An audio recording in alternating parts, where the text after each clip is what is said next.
Machine लगा ली, काम बढ़ रहा है, अब आप क्या रिकमेंड करेंगे उसको, क्या करना चाहिए? स्टिचिंग का यूनिट लगाना चाह रहा है या बुटीक लगाना चाह रहा है, तो आप कौन सी मशीन उसको रिकमेंड करेंगे?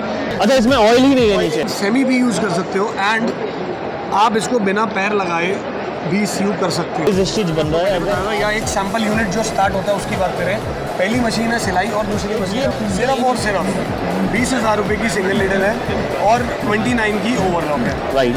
49,000 प्लस GST, दैट्स इट। उसके अंदर वो अपना काम चालू कर सकता है, अपना बुटीक चालू कर सकता है, स्टिचिंग चालू कर सकता है। We are into this business from last 60 years. बहुत लंबा पीरियड होता है सर, 60 ईयर्स। हमारे पास लाइक टोटल अपैरल सोल्यूशन है, Okay. From a boutique to a export house.